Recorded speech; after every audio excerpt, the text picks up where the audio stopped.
இன்னைக்கு மகளிர் உரிமை தொகை விரிவாக்கம் குறித்து பேசுவதற்காக நம்மோடு இணைந்திருக்கிறார் my Chennai 360 channel editor and progressive YouTubers association assistant secretary திரு கல்கி கோபிநாத். வணக்கம் சார். வணக்கம் தோழர். சார், முதலமைச்சர் மு க ஸ்டாலின் மகளிர் உரிமை தொகை விரிவுபடுத்தி இருக்கிறாரு. இது தேர்தலை மையப்படுத்தி தான் இது செஞ்சிருக்காரு அப்படின்னு சொல்லி இருக்கிறாங்க. இது குறித்து உங்களுடைய கருத்து என்ன? தேர்தலை மையப்படுத்தி அப்படின்ற விமர்சனம் பாத்தீங்கன்னாக்கா வழக்கம் போல எதிர்கட்சிகள் வைக்கக்கூடிய ஒரு விமர்சனமா தான் இதை பார்க்க முடியும். தேர்தலை மையப்படுத்தி இல்ல. அதாவது பாத்தீங்கன்னாக்கா கடந்த சட்டமன்ற தேர்தலின் போது முதலமைச்சர் மு க ஸ்டாலின் அவர் கொடுத்தது அந்த மகளிர் உரிமை தொகை 1000 ரூபாய் அப்படின்றது. அது பாத்தீங்கன்னா அப்ப கொரோனா பேரிடர் காலம் அப்படின்றதுனால பாத்தீங்கன்னா குறிப்பிட்ட ஒரு சர்க்கம்டன்ஸ்க்கு மட்டும் அதாவது பாத்தீங்கன்னாக்கா தகுதி வாய்ந்த சிலருக்கு மட்டும் கொடுத்துட்டு இருந்தவங்க. அதுலயும் இன்னும் எலிஜிபிளா இருக்க வேண்டிய நபர்களுக்கு இப்போ ஒரு 17 லட்சம் பேருக்கு கொடுத்திருக்காங்களே தவிர அதை வாங்குவதற்கு அவங்களுக்கு உரிய உரிமை இருக்கும். பட் பாத்தீங்கன்னா சில கிரைட்டீரியால அடிபட்டிருக்கின்றதுனால அவங்களுக்கு மீண்டும் கொடுப்பதற்கான முயற்சியா தான் இதை எடுத்திருக்காங்க இந்த 17 லட்சம் பேருக்கு அப்படின்னா பார்க்க முடியுமே தவிர இதுல எந்த ஒரு தேர்தல் கணக்கும் இல்ல. தேர்தல் கணக்கு இருந்தனாக்கா ஒட்டு மொத்தமா இது வரைக்கும் பாத்தீங்கன்னா 1,17 லட்சம் பேருக்கு கொடுத்தாரு. அதெல்லாம் இந்த 6 மாசத்துக்கு முன்னாடி கொடுத்திருந்தா கூட மக்கள் ஏத்துக்கிட்டு தான் இருக்க போறாங்க. ஏன்னா தமிழ்நாடு அரசுக்கு அப்ப கொரோனா பேரிடர் காலத்துல போதுமான நிதிச்சுமை இருந்துகிட்டு தான் இருக்கு. ஆனா பாத்தீங்கன்னா தேர்தலை மையப்படுத்தி கொடுக்கப்படவில்லை. விடுபட்டவர்களுக்கும் கொடுக்க வேண்டிய அவசியம் இருக்குனால முதலமைச்சர் மு க ஸ்டாலின் அவர்கள் தாயுள்ளத்தோட இது பண்ணி இருக்கிற கிரைட்டீரியா இன்னும் கொஞ்சம் பாத்தீங்கன்னாக்கா சரி பண்ணுங்க, எல்லா மக்களுக்கும் பயன்படுற மாதிரி சொன்னதுனால இப்ப பாத்தீங்கன்னா திரும்ப ஒரு 17 லட்சம் பெண்களுக்கு அந்த உரிமை தொகை போய் சேர்ந்திருக்குது அப்படின்னு தான் பார்க்க முடியும். இந்த திட்டத்தினால மாநிலத்தினுடைய கடனை அதிகரிக்கும் அப்படின்னு அரசியல் நிபுணர்கள் சொல்றாங்க. இந்த கடனை அரசு எப்படி எதிர்கொள்ளும்? இல்ல, நிதிச்சுமைன்றது பாத்தீங்கன்னாக்கா தமிழ்நாடு அரசுக்கு மட்டும் இல்ல, ஒட்டுமொத்தமா இந்தியாவில இருக்க எல்லா அரசுகளுக்குமே இருக்கு. நம்ம ஒன்றிய அரசுடைய கடன் சுமை எவ்வளவு இருக்குதுன்னு நினைக்கிறீங்க? 200 லட்சம் கோடி ரூபாய் இருக்குது. ஓகேங்களா? ஆனா மன்மோகன் சிங் அவர்கள் ஆட்சி விட்டு போகும்போது பாத்தீங்கன்னா சில ஆயிரம் கோடியில இருந்த உலக வங்கி கடன் ஒன்றிய பிரதமர் நரேந்திர ஆட்சிக்கு இந்த 11 ஆண்டு காலத்துல 200 லட்சம் கோடிக்கு கடனை உயர்த்தி வச்சிருக்காரு. அது எப்படி? ஓகேங்களா? மற்ற மாநிலங்களுக்கும் தமிழ்நாடு அரசுக்கும் ஒரு மிகப்பெரிய இதுனாக்கா மற்ற மாநிலம் கட்டமைப்புகள் பாத்தீங்கன்னாக்கா அவங்க பாத்தீங்கன்னாக்கா தேவையில்லா செலவுகள், அதாவது பாத்தீங்கன்னாக்கா பாஜக ஆளக்கூடிய அரசுகள் பாத்தீங்கன்னா கோயில் கட்டுவாங்க, இல்லைன்னா சிலைகளை வைப்பாங்க. இதனால என்ன ஒரு பிரயோஜனம் வந்துட போகுது? சமீபத்துல கடந்த நாடாளுமன்ற தேர்தலின் போது பார்த்தீங்கன்னா ஹரித்வார்ல பல லட்சம் கோடி செலவு பண்ணி பல சிலைகளை வைத்தாங்க. ஒரே ஒரு மலையில எல்லா இதுவும் அடிச்சுட்டு போயிடுச்சு, சிலைகள்லாம் சுக்குநூறா போயிடுச்சு. அந்த மாதிரிதான் இருக்கு. ஆனா தமிழ்நாடு அரசு பாத்தீங்கன்னாக்கா பண்ணுகின்ற மக்கள் நல திட்டங்கள் எல்லாமே பாத்தீங்கன்னா மக்களை மையப்படுத்தியே இருக்குது. இது பாத்தீங்கன்னாக்கா ஒரு இன்வெஸ்ட்மெண்ட் பிளானிங். ஓகேங்களா? இது பாத்தீங்கன்னா 1000 ரூபாய் கொடுக்குறாங்க அப்படின்னாக்கா இந்த 1000 ரூபாய் எங்க போகுது? திரும்பவும் இப்ப 1000 ரூபாய் உங்ககிட்ட கொடுக்குறாங்க அப்படின்னு சொன்னாக்கா 1000 ரூபாய் அரசு ஒரு குடும்பத்துக்கு பெண்களுக்கு கொடுக்குறாங்க அப்படின்னாக்கா அந்த பணம் அவங்க பாத்தீங்கன்னா மருத்துவ செலவுக்கோ, அவங்களோட குடும்ப தேவையில இருக்க எக்ஸ்ட்ரா மருத்துவ செலவுக்கோ, இல்ல பாத்தீங்கன்னா பசங்களோட படிப்பு செலவுக்கோ திரும்ப அதை இன்வெஸ்ட் பண்றாங்க. இது பாத்தீங்கன்னா திரும்ப வர்த்தகம் மூலியமா வணிகம் மூலியமாக பாத்தீங்கன்னா திரும்ப அரசுக்கு வரி வாய்ப்பாக சேர்ந்துகிட்டு தான் இருக்கும். இந்த பணம் திரும்ப திரும்ப அரசு இது ரொட்டேஷன் பண்ணலாம். ரொட்டேஷன் ஆகிக்கிட்டே இருக்கு இந்த பணம். ஓகேங்களா? இதனால பாத்தீங்கன்னாக்கா மக்களுடைய அரசனுடைய நிதி சுமையும் கடன் சுமை இருக்கதான் செய்யும். அது எப்பவுமே இருந்துட்டு இருக்க உலக நாடுகள் எல்லாமே கடன்கள்ல தான் போயிட்டு இருக்கு. அதனால அது பிரச்சனை கிடையாது. ஆனா இந்த கடன்கள், இந்த கடன் சுமை இருந்தாலும் அந்த நிதியை எந்த அளவுக்கு மக்கள் நல பயன்பாட்டுக்கு அரசுகள் பயன்படுத்துது அப்படின்னு தான் இங்க பார்க்க வேண்டியிருக்கும். இப்ப இந்த 1000 ரூபாய் கொடுக்கறதுனால ஒரு குடும்பத்துடைய கேஸ் ஒன்றிய நம்ம நரேந்திரா விலை ஏத்திட்டே போயிட்டு இருக்கிறாரு இல்லைங்களா? கேஸ் 1000 ரூபாய் 800 ரூபாய் அந்த கேஸ் வாங்குறதுக்கு ஆகுதுங்களா? ஒரு மருத்துவம் இன்னைக்கு பாத்தீங்கன்னாக்கா ஆப்டர் கொரோனாவுக்கு அப்புறமே டயபெட்டிக் பேஷண்ட்ஸ் உடைய எண்ணிக்கை அதிகமா இருக்குது. ஆனா டயபெட்டிக் பேஷண்ட்ஸ் வாங்கக்கூடிய மருந்துகளுடைய செலவு இருக்குது. இந்த டயபெட்டிக்காலே பாத்தீங்கன்னா பல நோய்கள் அவங்களுக்கு அடிக்கடி வந்துகிட்டே இருக்கும். அதுக்கான மருத்துவ செலவு திரும்ப பணம் அரசுகிட்ட தானே சேருது. அந்த பணம் திரும்ப அந்த 1000 ரூபாய் அதுக்குதான் வருது. பசங்களுக்கு நோட்டு புத்தகம் வாங்குறதுக்கு ஒரு அம்மா பாத்தீங்கன்னாக்கா மாசம் 1000 ரூபாய் வாங்கி வச்சு அதை அப்படியே சேர்த்து வச்சு தான் குழந்தைக்கு பாத்தீங்கன்னா 12,000 ரூபாய் காலேஜ் ஃபீஸ் கட்டலாம், ஸ்கூல் ஃபீஸ் கட்டலாம். இன்னும் பாத்தீங்கன்னாக்கா அந்த பசங்க அவங்க பொண்ணுக்கு ஏதாவது வருஷத்துக்கு ஒரு தடவை ஒரு சின்னதா ஒரு நகையை வாங்கி வைக்கலாம். எப்படி பார்த்தாலும் இந்த பணத்துல ஒரு குறிப்பிட்ட தொகை திரும்ப அரசுக்கு வழியாக திரும்ப வந்துகிட்டு தான் இருக்கும். அதனால வந்து பாத்தீங்கன்னாக்கா இது வந்து இன்வெஸ்ட்மெண்ட் பிளான் தான் பார்க்க முடியும். இது வந்துட்டு ஒன்றியத்தை ஆளக்கூடிய பாஜக வைத்துக் கொண்டு தண்ட செலவு பண்றாங்க, அந்த மாதிரி சிலை வைப்பதற்கு கோயில் கட்டுவதற்கான இது இல்ல. இது வந்துட்டு ஒரு இன்வெஸ்ட்மெண்ட் பிளானு. இந்த இன்வெஸ்ட்மெண்ட் வர்த்தகம் பொருளாதாரம் நடந்துட்டு கிட்டத்தட்ட இந்த 100 நாள் வேலை வாய்ப்பு திட்டம் இருக்கு இல்லைங்களா, அது போலதான் இதையும் வந்து பார்க்க வேண்டும். இரண்டுக்குமே வந்து பாத்தீங்கன்னாக்கா பணத்தை, ஏன்னா இது உலக வங்கியா சொல்றது, உலகம் அதாவது ஒட்டுமொத்த உலகமே பொருளாதார சுமையில வந்து சிக்கி தவித்த காலத்துல, மன்மோகன் சிங் அவர் பிரதமர் இருந்த காலத்துல இந்தியா மட்டும் பொருளாதார சுமையில வந்துட்டு சிக்கி தவிக்காம மீண்டதுக்கு காரணம் அந்த 100 நாள் வேலை வாய்ப்பு திட்டத்துல கிடைத்த அந்த பணத்தின் மூலியமா ரொட்டேஷன் ஆகிட்டே இருந்தது. இன்னைக்கு வரைக்கும் பாத்தீங்கன்னா வட இந்திய மாநிலங்கள்ல பல இடங்களில் நிதி சுமையால மக்கள் தோண்டிட்டு இருக்காங்க. ஆனா இன்னைக்கு வந்து தமிழ்நாட்டுல வந்துட்டு அந்த அளவுக்கு, ஏன்னா ஒரு குடும்பத்தை வந்து பாத்தீங்கன்னாக்கா அம்மாவுக்கு 1000 ரூபாய் கிடைக்கும், பையனுக்கு 1000 ரூபாய் நான் முதல்வன் திட்டத்தின் மூலம் பையனுக்கும் கிடைக்கும். அது மட்டும் இல்லாம அந்த வீட்டுல இருக்கக்கூடிய பெண் குழந்தைக்கும் 1000 ரூபாய் கிடைக்கும். இது எல்லாமே பாத்தீங்கன்னாக்கா கிட்டத்தட்ட ஒரு குடும்பத்துக்கு வந்துட்டு 1000 3000 ரூபாய் வரைக்கும் கிடைக்குதுன்னு வச்சுங்க. எல்லாமே அது வந்துட்டு இன்வெஸ்ட்மெண்டா தான் போகுதே தவிர எதுவும் வீணாகல. ஒன்றிய பாஜக கோயிலை கட்டியோ சிலைகளை வைத்து காசை வீணாக்கும் போது மக்களை நம்பி மக்களுக்காக இந்த பணத்தை போடுறாங்க.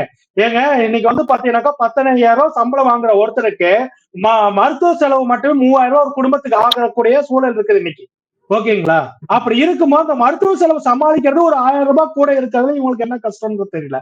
இது வந்து பாத்தீங்கன்னாக்கா சும்மா நிதி சுமை அதிகமாகட்டும், ஆனா மக்களுக்கு தானே பயன்படுது.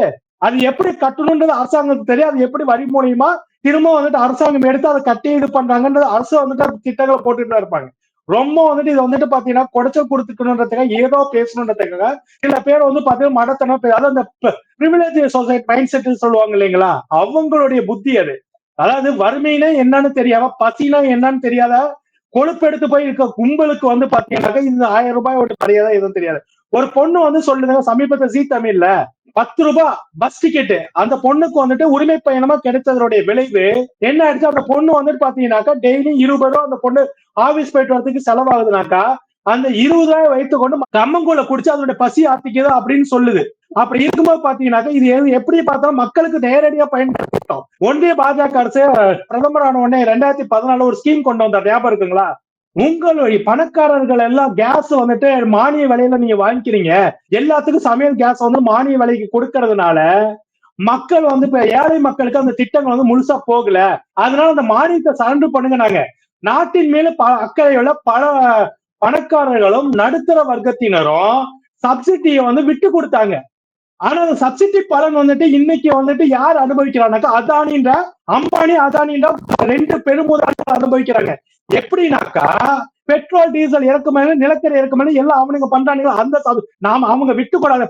நாட்டின் மக்களினுடைய ஏழைகள் மீது அக்கறை உள்ள நடுத்தர மக்களும் பணக்காரர்களும் விட்டு கொடுத்த அந்த சப்சிடி பணத்தை இது பண்றாங்க. இன்னைக்கு உங்க வீட்டுல கேஸ் வாங்குறீங்க, எவ்வளவு சப்சிடி வருது நீங்க செக் பண்ணி பார்த்திருக்கீங்களா? இந்த மாசம் உங்களுக்கு 810 ரூபாய் கேஸ் பில்லு, எவ்வளவு சப்சிடி வந்திருக்குது? 600 ரூபாய் கேஸ் இருந்தப்ப 250 சப்சிடி வந்தது 2015. இப்ப 810 ரூபாய், 1000 ரூபாய்க்கு நடுவில் போயிட்டு எல்லாம் வந்துச்சு. இப்ப 810 ரூபான்னு வச்சுக்கோ. இப்ப சப்சிடி எவ்வளவு கிடைக்குது? வெறும் 24 ரூபாய் 38 பைசா கிடைக்குது.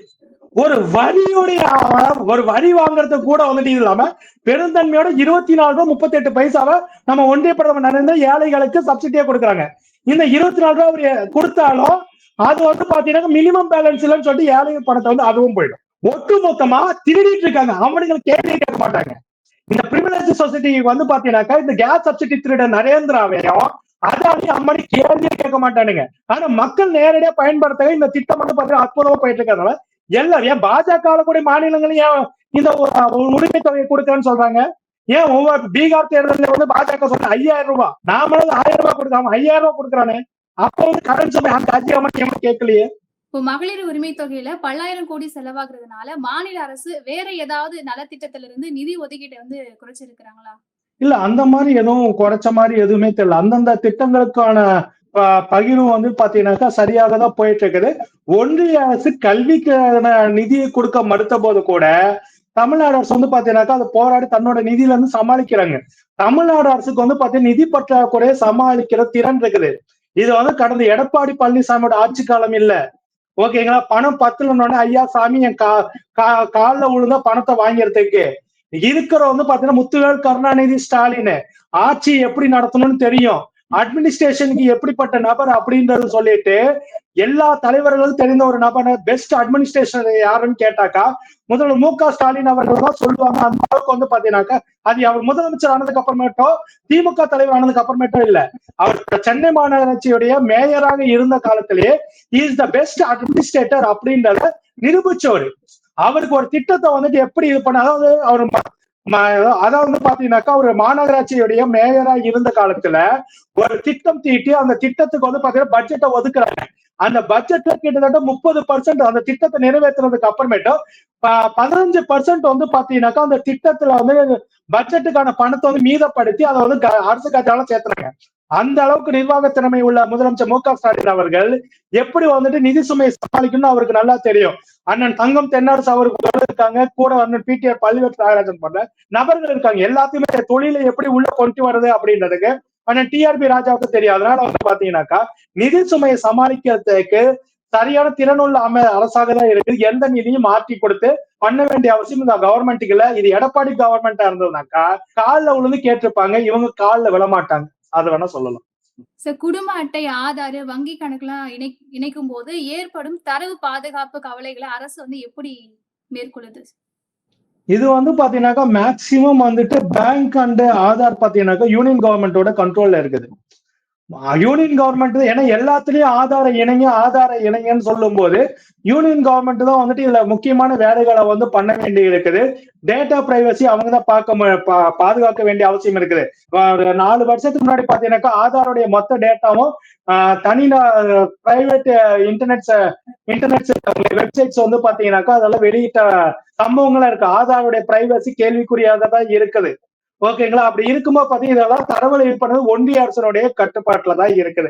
ரேஷன் கார்டுக்கான வேலைகள் வந்து மாநில அரசுகள் பண்ணணும். அது இன்னும் சில வேலைகள் வந்துட்டு அவங்க ரொம்ப பண்ணணும். பயோமெட்ரிக் வந்து எல்லாத்தையும் கொண்டு வந்துட்டாங்க அப்படின்னாலும் ஆதாரோட இணைக்கப்படும் போது இன்னைக்கு எல்லாமே வந்து பாத்தீங்கன்னா ஆதாரோட இணைக்கணும்னு சொல்றாங்க. ஓகே, ஒரு இடத்துல இருந்துட்டு எல்லாத்தையும் இணைச்சு ஒவ்வொரு தடையும் நான் இதுல சொல்றது என்னன்னாக்கா ஜனங்களை ஒவ்வொன்றுக்கும் ஆதாரோட இணைக்கிறதுக்கு பதிலா ஒரே ஆதார் கார்டு கொடுத்துருக்கீங்கன்னாக்கா எல்லா ஸ்கீமையும் அதுக்குள்ள ஆட்டோமேட்டிக்கா போற அளவுக்கு ஏற்பாடு பண்ணிட்டாங்கன்னே போதும். ஒவ்வொன்றுக்கும் வந்து பாத்தீங்கன்னா அட்ரஸ் சேஞ்ச் பண்றதுக்கு ஓட்டர் ஐடிக்கு ஒரு தடவை அலையணும், ஆதார் கார்டுக்கு ஒரு தடவை அலையணும். இந்த மாதிரி நம்ம ஒன்ஸ் ஒரு ஆதார்ல மாத்திட்டாக்க எல்லா இடத்துலயும் மாறுற மாதிரி பண்றதுக்கான வேலை ஒன்றிய அரசு தான் பண்ணணும். டேட்டா பிரைவசியை ஒன்றிய அரசு தான் பார்க்க வேண்டியிருக்கு. ஏன்னா சைபர் செக்யூரிட்டி ஒன்றிய அரசுடைய கட்டுப்பாட்டுல தான் இருக்குது. அவங்கதான் இதை பாதுகாக்கணுமே தவிர ஆனா அவங்க வந்துட்டு அதை பத்தி கவலை இல்லை. அவங்களுக்கு கோயில்கள் தான் முக்கியம். ஓகேங்களா? கோயில்களை வைத்துக்கொண்டு என்ன அரசியல் பண்ணலாம் பார்த்துட்டு இருப்பாங்களே தவிர இந்த மாதிரி தனி டேட்டா பிரைவசி விஷயத்துல வந்துட்டு அவங்க வந்து கவலைப்படுற மாதிரி தெரியல. இதை வந்து எதிர்கால சைபர் தாக்குதலுக்கு இந்திய ஆளாகிறதுக்கான எல்லா வேலைகளும் இருக்குது. ஏன்னா எல்லா விஷயத்திலயுமே ஆதார் வந்துட்டு முக்கியம்னு சொல்றாங்க. கூகுள் பேல எதுக்கு ஆதார் கேட்கறானே எனக்கு புரிய மாட்டேங்குது. இப்ப கூகுள் பேவும் வாட்ஸ்அப்ல இருக்கக்கூடிய பேவுக்கு கூட வந்து ஆதார் வந்துட்டு இணைக்கிறாங்க அப்படின்னாக்கா எதுக்குன்னு நமக்கு வந்து புரியல. ஆனா ஓட்டர் ஐடிக்கு எஸ்ஐஆருக்கு ஆதாரம் இல்ல, கூகுள் பேக்கு கூட ஆதார் வேணும், எஸ்ஐஆருக்கு ஆதார் இல்லைன்றதெல்லாம் ரொம்ப கொடுமையான ஒரு விஷயமா தான் இருக்குது. இந்த மகளிர் உரிமை திட்டம் வருகிற சட்டமன்ற தேர்தலில் திமுகவுடைய வெற்றிக்கு கை கொடுக்குமா? இல்ல, திமுகவுடைய வெற்றிக்கு வந்துட்டு உறுதியா இதுல வந்து கை கொடுக்குமான்னு நீங்க கேள்வி கேட்கறது எனக்கு வந்துட்டு இதா இருக்கு. நிச்சயமா வந்துட்டு இந்த மகளிர் உரிமைத்துறை வந்து பாத்தீங்கன்னாக்கா திமுகவுடைய மைல் ஸ்டோன்ஸ் இது. ஓகேங்களா?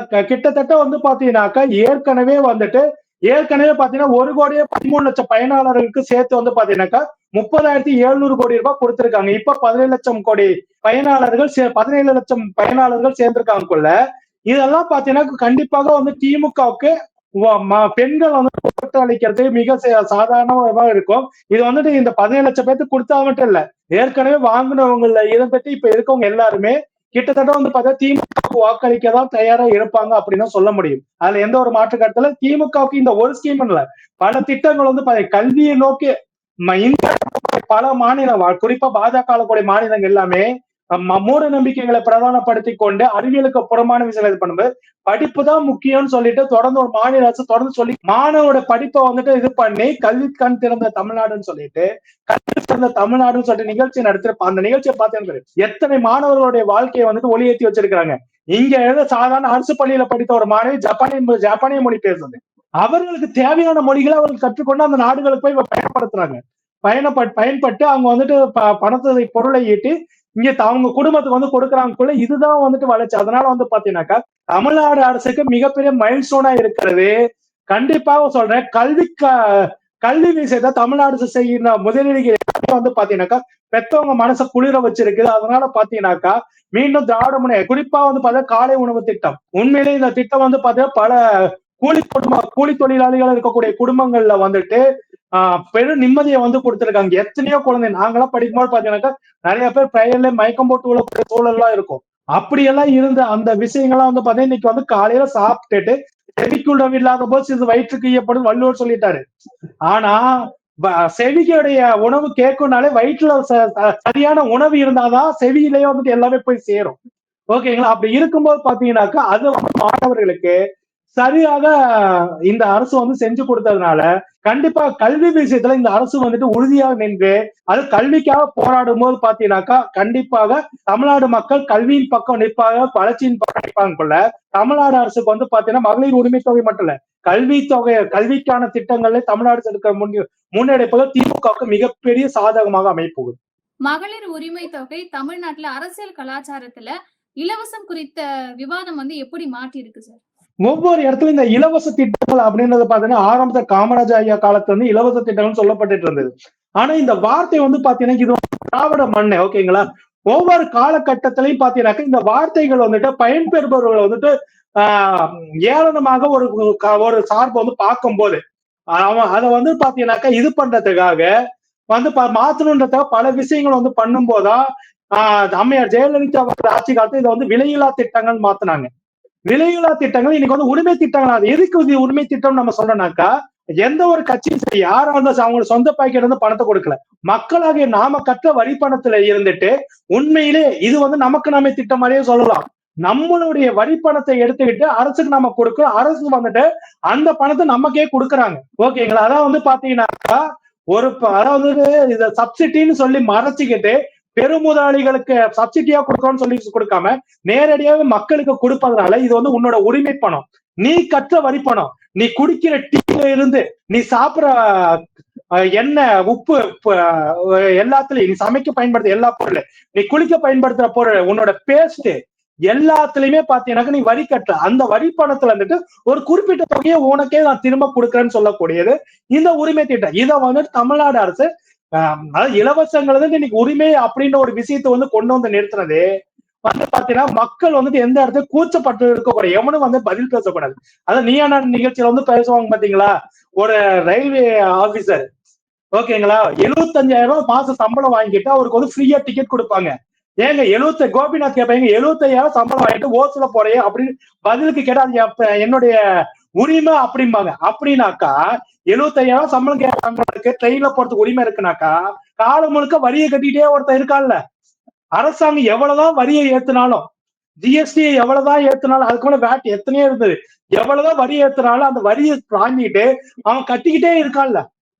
அவனுக்கு அரசு என்ன செய்யணும்னு ஒண்ணு இருக்குல்ல. அதுக்கு எவனோ ஒரு பெருமுதலாளிகள் கொடுக்கறதுக்கு அது மக்களுக்கிட்டே நேரடியா கொடுக்கான்னு சொல்லிட்டு அரசு கொடுக்கிற இந்த திட்டங்கள் உரிமை திட்டங்கள் அதுவும் சரியானவர்களுக்கு கொடுக்குறாங்க. அதான் ஒரு விஷயம். வசதி வாய்ப்பானவர்களுக்கு கொடுக்கல. ஓகேங்களா? சரியான நபர்களை தேர்ந்தெடுத்து கொடுப்பது உண்மையிலே வரவேற்கத்தக்க விஷயம் தான். அது சரியா போயிட்டு இருக்குது. சரி, இந்த உரிமை தொகை வந்து பெண்களுடைய சேமிப்பு பழக்கத்தை வந்து ஊக்குவிக்கிறதா இல்ல அவங்க அத்தியாவசிய செலவுக்கு மட்டும் பயன்படுத்தப்படுதா சார்? இந்த உரிமை தொகையை பத்தி வந்து பாத்தீங்கன்னாக்கா இன்னும் வெளிப்படையா சொல்லனாக்கா பெண்களுக்கு வந்து கொடுக்கறது வந்து பாத்தீங்கன்னா நிச்சயம் சேமிப்பா தான் இது பண்ணுது. அது வந்து பல விதங்கள்ல நம்ம பார்த்துக்கிட்டு தான் இருக்கோம். ஓகேங்களா?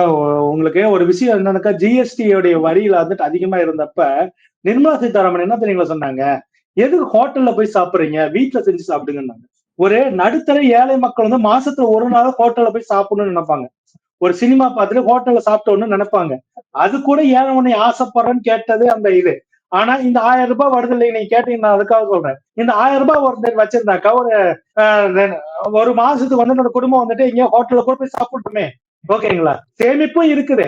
பிள்ளைங்களோட படிப்பு நான் ஏற்கனவே பிள்ளைங்களோட படிப்புக்கு சேர்த்து வைக்கிறாங்க. ஓகேங்களா? தங்கம் வாங்க பொண்ணோட கல்யாணத்துக்கு தங்கமா வாங்குறதுக்கு சேர்த்து வைக்கிறாங்க.